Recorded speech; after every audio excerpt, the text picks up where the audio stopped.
Welcome student, आप सभी का अपने इस चैनल पे स्वागत है। बच्चों, प्रीवियस क्लास में हमने आपको जो पढ़ाया था द स्विच स्टेटमेंट के बारे में, हल्का सा हम एक बार रिवाइज करके ही आगे की ओर चलेंगे। जहाँ पर आपने पढ़ा था कि स्विच स्टेटमेंट होती क्या है। तो the switch statement is used for handling multiple choices, यानी जब आपको मल्टीपल चॉइसेस के साथ में कुछ स्टेटमेंट देनी हो और उनमें से किसी पर्टिकुलर स्टेटमेंट को सेलेक्ट करना हो, तब हम यूज़ करते हैं स्विच स्टेटमेंट का। जैसे कि स्विच स्टेटमेंट का अगर सिंटेक्स देखें तो स्विच स्टेटमेंट के सिंटेक्स में फर्स्ट ऑफ ऑल आपको स्विच का कीवर्ड लगाना होता है, देन अपना वेरिएबल देना होता है और इसके बाद यहाँ पर आपको स्विच स्टेटमेंट यानी जो भी आपने स्विच स्टार्ट किया है उसका एक ब्लॉक ओपन करना होता है और इसके बाद जो भी कुछ आपको केस का कांस्टेंट या केस लेवल देना होता है वो आपको केस लगाना होता है और यहाँ पर अपना कांस्टेंट देना होता है। देखिए, केस का जो भी कांस्टेंट होगा वो या तो इंटीजर होगा या फिर कैरेक्टर होगा। इसके बाद में यहाँ पर आपको अपनी स्टेटमेंट रखनी होती है और फिर आप ब्रेक लगाते हैं। ऐसे करके आप स्विच स्टेटमेंट में जितनी भी आपको केसेस देने होते हैं वो सभी केसेस आप इस ब्लॉक के अंदर देते हैं। अगर आपने जो भी वेरिएबल के अंदर वैल्यू डाली है वो जिस भी केस से मैच कर जाता है, आपकी वो स्टेटमेंट प्रिंट हो जाती है और प्रोग्राम वही जगह से ब्रेक हो जाता है। लेकिन मान लीजिए आपने वेरिएबल के अंदर वो वैल्यू दिया जिसको आपने केस में कहीं पर डिस्क्राइब ना किया हो, तब फिर आपका जो प्रोग्राम होता है वो सीधे सीधे आपका टर्मिनेट कर जाता है डिफ़ॉल्ट के पास में। और डिफ़ॉल्ट में जो भी स्टेटमेंट आपने दिया होता है वो आपकी प्रिंट हो जाती है। तो इसका एक प्रोग्राम हमने आपको बताया था जिसमें आपको करना क्या था, आप जब 1 प्रेस करते हैं तो संडे आ जाए, 2 प्रेस करें तो मंडे आ जाए। इसी तरीके का एक प्रोग्राम आज हम आपको इस स्टेटमेंट का रन करा करके दिखाएंगे। देखिएगा बच्चों, ये प्रोग्राम है आपके सामने है। इसमें हम करने क्या वाले हैं, program for converting digit of a number to corresponding words. यानी आपने जब भी कभी आप कीबोर्ड से जो भी आप डिजिट प्रेस करें, तो अगर आपने 0 प्रेस किया है डिजिट, तो फिर आपका 0 लिख कर क्या है वर्ड्स में कन्वर्ट हो जाए, यानी 0 का नाम लिख के आ जाए। ऐसे ही अगर आपने कीबोर्ड से 1 प्रेस किया है, जब आप कीबोर्ड से 1 प्रेस करें तो यहाँ पर जो प्रिंट होकर के आ जाए वो क्या आ जाए, 1 आ जाए। ऐसे ही जब आप कीबोर्ड से 2 प्रेस करें तब आपके पास में जो मैसेज लिख कर के आ जाए वो क्या आ जाए, 2 आ जाए। ऐसे करके आपको एक प्रोग्राम बनाना है। इसी टाइप का एक प्रोग्राम हमने आपको लास्ट क्लास में बताया था, लेकिन उसमें क्या करना था, उसमें जब आप केस में 1 प्रेस करते थे तो आपके पास में मंडे प्रिंट होता था। यहाँ पर प्रोग्राम में थोड़ा सा चेंजेस कर दिया है। यहाँ पर हम एक प्रोग्राम बना रहे हैं जिस प्रोग्राम में 0 से 5 के बिटवीन का कोई भी नंबर, 0 से 5 के बीच में कोई भी नंबर जब आप एंटर करें तो उस नंबर का नेम कन्वर्ट हो जाए, यानी वो नंबर जो भी उसका वर्ड है उस वर्ड में वो कन्वर्ट होकर के आपके सामने आ जाए। जैसे अगर आप 0 प्रेस करें तो फिर आपके सामने 0 लिख के आ जाए, जब आप कीबोर्ड से 1 प्रेस करें तो फिर क्या लिख करके आ जाए, 1 प्रेस हो जाए।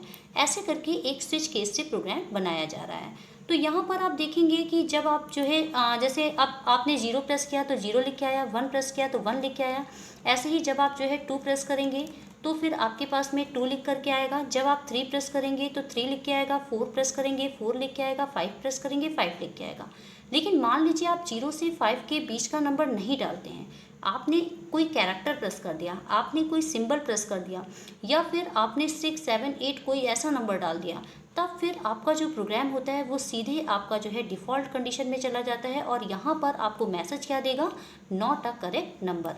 ऐसा एक प्रोग्राम आपको बनाना है। तो इस प्रोग्राम को अब हमने जो यहाँ पे अपना प्रोग्राम बनाया है वो ओनली 0 to 5 डिजिट के लिए बनाया है।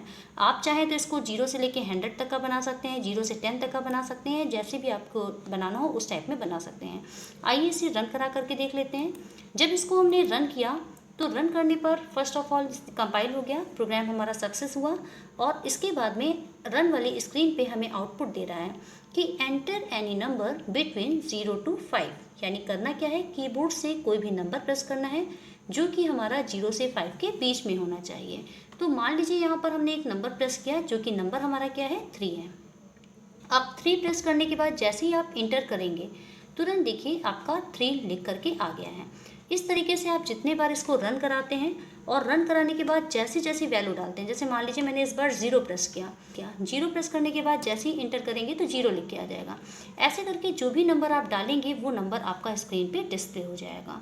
तो इस तरीके से मान लीजिए इस बार हम कुछ और दे देते हैं, इसको एक बार रन कराएं और रन कराने के बाद में हमने डाल दिया यहाँ पर 7 डालने के बाद जब इंटर करेंगे तो क्या लिख के आ रहा है, नॉट अ करेक्ट नंबर। तो इस बात से आप समझ गए होंगे कि अगर आप 0 देंगे तो 0 लिख के आएगा, 1 देंगे तो 1 लिख के आएगा। जितने हमने वहाँ पर केसेस दिए हैं उन केसेस के अकॉर्डिंग हमें आउटपुट मिल रहा है। तो स्विच केस स्टेटमेंट, जब भी आपको स्विच केस का प्रोग्राम बनाना हो तो फर्स्ट ऑफ ऑल आपको अपना एक कोई भी वेरिएबल लेना है। जैसे हमने अपना वेरिएबल यहाँ पर लिया है डिजिट, आप चाहें तो इसे कि जो भी वेरिएबल का नाम लेना चाहते हैं ले सकते हैं। इसके बाद हमने क्या किया है, प्रिंटफ में enter any number between 0 to 5 एक मैसेज यूज़र को दे दिया है कि अगर वो 0 से 5 के बीच में कोई नंबर डालेगा तो उसको उस नंबर का नेम मिल जाएगा। ऐसे ही स्विच के अंदर यहाँ पर जहाँ हमें वेरिएबल रखना था तो ये वेरिएबल में क्या रखा है, जिस वेरिएबल में आप यूजर से वैल्यू इनपुट कराएंगे वो हम यहाँ पर रखेंगे। तो जब आप 0 प्रेस करेंगे तो डिजिट में 0 चला जाएगा। इट मीन्स जैसे ही स्विच के अंदर डिजिट आया तो डिजिट की वैल्यू क्या है, 0 है, वो सीधे केस 0 के पास जाएगा, 0 प्रिंट करेगा, ब्रेक कर देगा। ऐसे ही अगर आपने डिजिट में 1 डाला है तो स्विच के अंदर 1 है, वेरिएबल डिजिट में क्या है, 1 है, तो वो सीधे कहाँ पर जाएगा, केस 1 के पास जाएगा और आपको 1 प्रिंट कर देगा। डिजिट की जो भी वैल्यू आप देंगे उस वैल्यू के अकॉर्डिंग आपको आउटपुट मिल जाएगा। तो आई होप सो ये आपको समझ में आ गया होगा कि स्विच केस स्टेटमेंट से हम प्रोग्राम को कैसे रन कराते हैं। अब हम आगे आपको बताने वाले हैं अगला टॉपिक। अगला टॉपिक आपका जो है वो लूपिंग है, यानी द लूप कंस्ट्रक्ट। क्या होता है लूप, लूपिंग का यूज़ हम प्रोग्राम में क्यों करते हैं। ये जितनी भी चीज़ें हैं ये आपकी आगे की प्रोग्रामिंग के लिए मोस्ट इंपॉर्टेंट चीज़ें हैं, इसलिए इनको जानना और इनको अच्छे से सीखना आपके लिए बहुत ज़रूरी है। एक बात हमने आपको बताया था कि आप प्रोग्रामिंग कोई भी सीखना चाहें, चाहे वो आपकी पाइथन हो या फिर आप C++ सीखना चाहते हो या फिर आप जावा सीखना चाहते हो, अगर आपको C लैंग्वेज आती है तो इस लैंग्वेज के आने पर आपको कोई भी दूसरी लैंग्वेज जब आप सीखेंगे तो वो लैंग्वेज आपको बहुत आसानी से समझ में आ जाएगी, क्योंकि जो कॉन्सेप्ट आप यहाँ पर ये सारी चीज़ें पढ़ रहे हैं ये सारी चीज़ें आपको हर एक लैंग्वेज में मिलती हैं, इसलिए इन्हें आप ध्यान से देखिएगा। तो लूप क्या है, in programming loops are used to repeat a block of codes again and again until a specified condition is achieved. यानी प्रोग्रामिंग में लूप का मतलब क्या हुआ कि जब भी कभी आप जो भी ब्लॉक ऑफ कोड देंगे वो कोड आपके बार बार रिपीट होंगे, अगेन एंड अगेन वो रिपीट होंगे। कब तक होंगे, until a specified condition is achieved. जब तक आपने लूप के अंदर जो भी कंडीशन दिया होगा उस कंडीशन तक आप नहीं पहुंच जाते हैं तब तक आपने जो भी स्टेटमेंट या जो भी ब्लॉक ऑफ कोड दिए हैं वो आपके बार बार रिपीट होते जाएंगे। ये आपका जो कॉन्सेप्ट होता है ये आपके प्रोग्राम की साइज को बहुत छोटा कर देता है, प्रोग्रामिंग की साइज को रिड्यूस कर देता है और प्रोग्राम को बहुत आसानी से क्रिएट करने के लिए होता है। तो जान लेते हैं कि लूपिंग हमारे पास कैसी कैसी हैं और किन किन लूपिंग का हमें यूज़ करना है। Programming language C contains 3 statement for looping, यानी सी लैंग्वेज में आपके पास में 3 तरीके की स्टेटमेंट होती हैं जिनका यूज़ हम लूपिंग के लिए करते हैं। जैसे पहला है द वाइल लूप, पहला हमारा क्या कहलाता है, द वाइल लूप। दूसरा है द डू वाइल लूप और तीसरा है द फॉर लूप। अब ये 3 तरीके होते हैं, ये तीनों ही तरीके हमारे क्या होते हैं, लूप होते हैं। इसका मतलब इनमें से कोई भी आप कंडीशन का यूज़ करें वो सभी कंडीशन का काम होता है किसी भी स्टेटमेंट को बार बार रिपीट कराना। जब तक आपने जो भी कंडीशन दिया होगा वहाँ तक आप ना पहुँच पाएँ तब तक कि वो उन स्टेटमेंट को बार बार रिपीट करने का काम लूपिंग का काम होता है। तो लूपिंग जो होती है बेसिकली वो आपकी 2 प्रकार की होती हैं। एक लूपिंग जो होती है उसको हम लोग कहते हैं एंट्री कंट्रोल लूप और एक लूप होता है जिसको हम लोग कहते हैं exit control loop. Entry control loop और एग्जिट कंट्रोल लूप क्या है ये हम आपको बताएंगे, जैसे जैसे आपको लूपिंग हम बताते जाएंगे वैसे वैसे हम वो टॉपिक भी बताते हैं। तो आइए देख लेते हैं वाइल लूप के बारे में। While loop is an entry control loop. While loop को क्या कहा जाता है, एंट्री कंट्रोल लूप कहा जाता है। एंट्री कंट्रोल लूप का मतलब एंटर करने का मतलब क्या होता है, जैसे ही आप प्रोग्राम में अंदर एंटर करें तो एंटर करते ही जब उसको कंडीशन मिल जाती है तो कंडीशन को वो फर्स्ट ऑफ ऑल चेक करेगा। अगर कंडीशन ट्रू होगी तो वो जो है उस स्टेटमेंट को रिपीट करेगा, अदरवाइज वो उसी जगह से प्रोग्राम हमारा क्या होता है, टर्मिनेट कर जाता है। ऐसे लूपिंग को कहा जाता है एंट्री कंट्रोल लूप। तो while loop construct contains the condition first, यानी वाइल लूप में क्या होगा, जब आप वाइल लूप देखेंगे तो वहाँ पर वो क्या करता है, सबसे पहले आपकी कंडीशन को रखता है। If the condition is satisfied, अगर जो भी आपने उसके अंदर कंडीशन दिया है वो सेटिस्फाइड है, मतलब वो कंडीशन आपकी सही है, ट्रू है, तो the control execute the statement. तब आपने जो भी स्टेटमेंट दी होंगी उस ब्लॉक के अंदर वो स्टेटमेंट एग्जीक्यूट होंगी। अगर ऐसा नहीं है, मान लीजिए कंडीशन हमारी सेटिस्फाइड नहीं कर पाती है, तो यहाँ पे लिखा है while loop else it ignore this statement. अगर आपकी कंडीशन जो है फॉल्स हो जाती है तब क्या करेगा, इट इग्नोर्स दिस स्टेटमेंट, यानी वो क्या करेगा, उस जो भी आपने स्टेटमेंट दी है उनको इग्नोर कर जाएगा। तो देखिए क्या कि वाइल लूप को हम कैसे रखेंगे। The general form of while loop is, आपको करना क्या होगा, सबसे पहले वाइल रखना होगा, वाइल के बाद में पैरेंथेसिस के अंदर कंडीशन रखनी होगी, और इसके बाद में आपने देखिए ब्लॉक ओपन किया। अब इस ब्लॉक के अंदर आपको क्या करना है, इस वो स्टेटमेंट रखनी है जिन स्टेटमेंट को आप रिपीट करना चाहते हैं, यानी जिन स्टेटमेंट को आप चाहते हैं कि ये स्टेटमेंट आपकी बार बार एग्जीक्यूट हो जाए, तो उन स्टेटमेंट को आपको इस ब्लॉक के अंदर देना होगा। अगर ये कंडीशन आपकी सेटिस्फाइड हो गई, इट मीन्स कंडीशन ट्रू हो गई, तब आपकी ये स्टेटमेंट प्रिंट हो जाएंगी, और ये जब तक आपकी कंडीशन सेटिस्फाइड करेगी तब तक ये स्टेटमेंट आपकी बार बार प्रिंट होती जाएगी। लेकिन जैसे ही ये कंडीशन आपकी यहाँ वाली फॉल्स हो जाएगी तो तुरंत ये प्रोग्राम आपका क्या होगा, टर्मिनेट कर जाएगा, यानी लूप से बाहर आ जाएगा। तो देखिएगा इसका एक छोटा सा प्रोग्राम। जैसे यहाँ पर हमने, ये तो हमारी कमेंट लाइन है, आप सभी लोगों को बताया था हमने कि इस तरीके से हम क्या देते हैं, कमेंट देते हैं। और इसके बाद में प्रोग्राम हमारा यहाँ से स्टार्ट होता है। हमने क्या डाला, हैज़ इंक्लूड stdio.h, फिर has include conio.h। Header files लगाने के बाद void मेन फंक्शन लगाया है और डेलीमीटर ओपन किया है। अब देखिए यहाँ पर वेरिएबल का डिक्लेरेशन है। आपने लिया डेटा टाइप इंटीजर यानी इंट, और x नाम का हमारा वेरिएबल हो गया, और x के अंदर हम 1 को असाइन कर रहे हैं। चूँकि ये जो आपका x लगा हुआ है ये काउंटिंग वेरिएबल है, ये काउंट करेगा कि आपको कितने नंबर ऑफ टाइम स्टेटमेंट को रिपीट कराना है।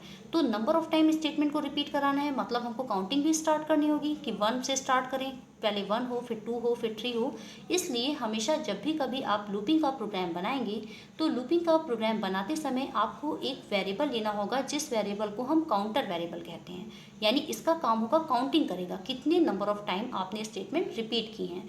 तो उसकी वैल्यू आपने, जैसे मैंने यहाँ पर इसकी वैल्यू क्या रखी है, 1 रखी है। तो यहाँ पर क्या है, int x is equal to 1। आगे देखिएगा नेक्स्ट, ये तो हमारा कमेंट है। आप इस कमेंट को आप चाहें तो अपने प्रोग्राम में हटा भी सकते हैं, इसका कोई भी मतलब नहीं है। अभी हम यहाँ पर आपको केवल प्रोग्राम समझाने के लिए इन कमेंट्स का यूज़ कर रहे हैं। तो यहाँ पर क्या लिखा है, condition is tested if only it is true the control enter the loop. मतलब इसका क्या मतलब है, द कंडीशन इज टेस्टेड यानी आपने जो भी कंडीशन दिया है वो टेस्ट की जाएगी। If only it is true, अगर जो भी आपने कंडीशन दिया होगा वाइल के अंदर वो कंडीशन आपकी सही होगी, तो the control enters into the loop, यानी तभी आपका जो कंट्रोल होगा वो लूप के अंदर जाएगा। लेकिन कंडीशन के फॉल्स होने पर वो लूप के अंदर नहीं जाएगा, वो सीधे सीधे प्रोग्राम से बाहर आ जाएगा। अब जैसे यहाँ पर देखिए क्या लिखा है, वाइल x ग्रेटर देन 10। अब ये आपका जब लिखा जाएगा, इतना लिखने के बाद हमने क्या किया, ब्रेस ओपन किया। ब्रेस होने के बाद हमने क्या किया, यहाँ पर लिखा प्रिंट अप और x की वैल्यू को प्रिंट करा दिया। फिर यहाँ पर x प्लस इक्वल 1। अब ये कंडीशन हमने आपको बताया था कि चाहे तो आप ऐसे लिख लीजिए x प्लस इक्वल 1, या फिर आप x प्लस प्लस लगा दीजिए, या फिर आप लिखिए x is equal to x plus 1। इन तीनों का मतलब होता है x की वैल्यू में एक इंक्रीमेंट कर देना। और यहाँ पर हमने इस वाइल को क्लोज कर दिया। तो जब ये प्रोग्राम आप एग्जीक्यूट करेंगे तो एग्जीक्यूट करने पर x की वैल्यू तो 1 से इनिशियलाइज हो गई है। अब जैसे ही वो वाइल के पास आएगा तो वाइल के पास उसने एक कंडीशन देखा, इस कंडीशन को वो टेस्ट करेगा। x के अंदर हमारे पास वैल्यू क्या है, 1 है। अब यहाँ चेक किया 1 ग्रेटर देन 10, क्या ये कंडीशन सही है, 1 10 से बड़ा होता है, तो यहाँ पर क्या हो जाएगा, फॉल्स हो जाएगा। और आपको ये बात पहले ही बता दी गई थी कि कंडीशन के फॉल्स होने पर ये इसके अंदर नहीं जाएगा, यानी वो सीधे प्रोग्राम से बाहर आ जाएगा। और प्रोग्राम से बाहर आने के बाद गेट ch करेगा, और गेट ch करने के बाद एंड ऑफ मेन फंक्शन, यानी यहाँ पर मेन फंक्शन को बंद कर देगा। ये जो हमने यहाँ पर ब्लॉक ओपन किया, ब्लॉक क्लोज किया, तो ये हमारा ये वाला जो ब्लॉक है ये एंड ऑफ वाइल को बंद कर रहा है। और ये वाला जो ब्लॉक क्लोज किया है ये आपका मेन वाला ब्लॉक क्लोज किया है, ये यहाँ से ओपन हुआ है, यहाँ पे क्लोज हो रहा है, तो ये एंड ऑफ मेन है, मेन को क्लोज कर रहा है। तो ये सब एज अ कमेंट के तौर पे आपको समझाया गया है। इनको आप प्रोग्राम में नहीं भी लिखेंगे तब भी आपके आउटपुट पे कोई भी फर्क नहीं पड़ेगा।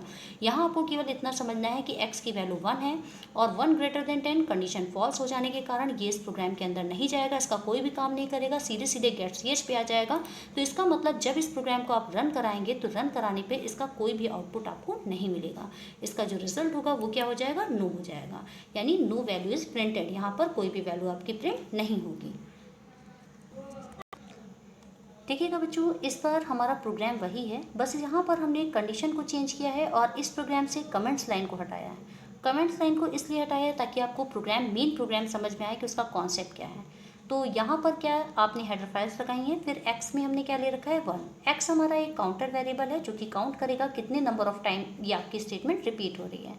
नीचे क्या किया गया है, while x less than equal 3, यानी आपको यहाँ पर अपनी कंडीशन चेक करनी है। अब देखिए प्रोग्राम में एंटर करते ही हमें कंडीशन को चेक करना है।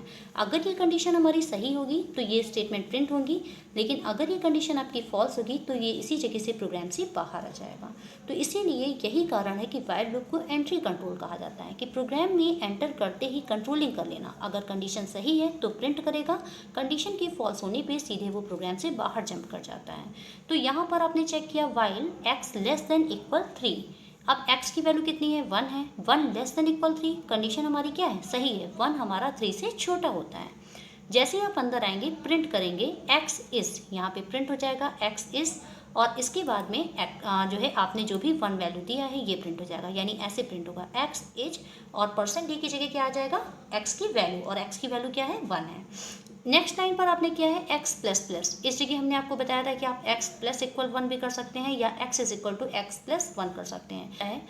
ये तीनों का ही मतलब सेम होता है कि x की वैल्यू में 1 प्लस 1 कर देना।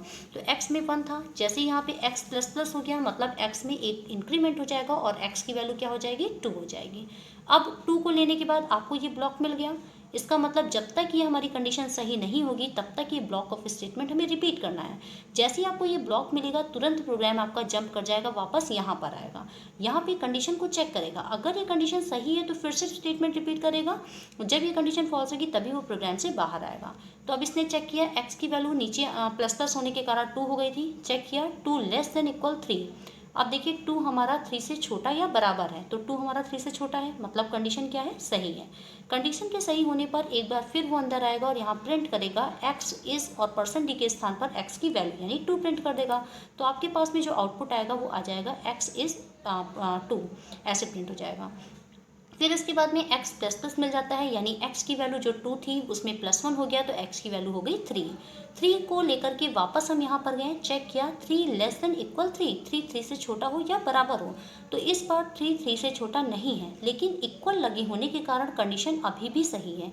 3 से छोटा हो या बराबर हो, तो 3 के बराबर है, और 3 के बराबर है मतलब कंडीशन सही है। फिर से आप अंदर एंटर आएंगे और यहाँ पर प्रिंट करेंगे x is %d। x is %d जैसे ही आपने प्रिंट किया तुरंत आपके पास लिख के आ जाएगा x इज 3, यानी x की वैल्यू कितनी आ गई, 3 आ गई। यहाँ पर आपने फिर x प्लस प्लस कर दिया। x प्लस प्लस करने का मतलब इस बार x की वैल्यू हमारी हो गई 4, +1 हो गया 4 हो गई। 4 को लेकर के वाइल के पास गए, वाइल में कंडीशन चेक किया 4 लेस देन इक्वल 3, 4 हमारा क्या हो, 3 से छोटा या बराबर हो। आपने चेक किया 4 लेस देन इक्वल 3, तो ये कंडीशन क्या हो गई, फॉल्स हो गई। और कंडीशन के फॉल्स होने से ही तुरंत ये इस ब्लॉक से बाहर आएगा, आगे से गेट ch मिल गया, तो इसका मतलब प्रोग्राम हमारा इसी जगह पे क्लोज हो जाएगा। तो इस तरीके से किसी स्टेटमेंट को बार बार रिपीट करना। तो यहाँ आपने ये चीज़ समझ लिया कि वाइल का मतलब है जब तक, और जब तक ये कंडीशन इसकी सही होगी तब तक ये block of statement bar bar repeat करता रहेगा। कंडीशन के फॉल्स होने पर क्या होगा, तुरंत ये प्रोग्राम सीधे नेविगेट कर जाएगा, नीचे आया उसे गेट ch मिल गया और यहाँ पर एंड ऑफ मेन की एंडिंग मिल गई, मतलब प्रोग्राम हमारा क्लोज हो गया। तो जब इस प्रोग्राम को आप रन कराएंगे तो रन कराने पे ये आपको इस टाइप का आउटपुट देता है। तो ऐसे करके आपको व्हाइल का प्रोग्राम बनाना होगा। देखिएगा जब इस प्रोग्राम को आप रन कराएंगे ये वही सेम प्रोग्राम है। यहाँ पर हमने x में 1 ले रखा है, इस बार हमने x लेस देन 10 दिया है, यानी x में 1 है और 1 लेस देन 10 तब तक ये चले जब तक वो 10 से छोटा हो। तो इसका मतलब वो आपका 9 स्टेटमेंट तक प्रिंट करेगा, लेकिन यहाँ इक्वल का साइन नहीं लगा है, इस वजह से आपका 10 की स्टेटमेंट नहीं प्रिंट करेगा। देखिएगा जब इसको हम रन कराएंगे तो रन करने में आउटपुट आपको किस तरीके से मिलता है। जैसे ही आपने इसको रन किया तो आपको आउटपुट क्या मिल रहा है, x इज इक्वल टू 1, फिर x is equal to 2, x is equal to 3, x is equal to 4, x is equal to 5, x is equal to 6, x is equal to 7 और x इज इक्वल टू 8 और x is equal to 9। यहाँ पर 10 वाली value आपको नहीं print करेगा, because आपने जो यहाँ पर स्टेटमेंट लगाई है उसमें आपने इक्वल का साइन नहीं लगाया है। यहाँ पर जो हमने कंडीशन दिया है x लेस देन 10 दिया है, तो x लेस देन 10 मतलब 9 तक तो हो जाएगा, लेकिन जैसे ही x की वैल्यू 10 होती है तो यहाँ चेक करेगा 10 लेस देन 10, कंडीशन हो जाएगी फॉल्स, और फॉल्स होने का मतलब इस प्रोग्राम से सीधे बाहर आ जाएगा। तो इस तरीके से आपको व्हाइल लूप के प्रोग्राम बनाने होंगे। अभी हमने जो प्रोग्राम बनाया था ये नॉर्मल नंबर को प्रिंट करने का था। इसी तरीके से अगर आप इसकी टेबल प्रिंट करा लें, जैसे आपको कोई भी नंबर, यूज़र कोई भी नंबर दे, उस नंबर की सीधे सीधे टेबल प्रिंट होकर के आ जाए।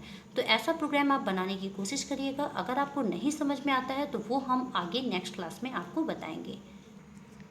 आज के लिए हम इतना ही रखेंगे। तो bye bye, take care and see you next class. Thank you.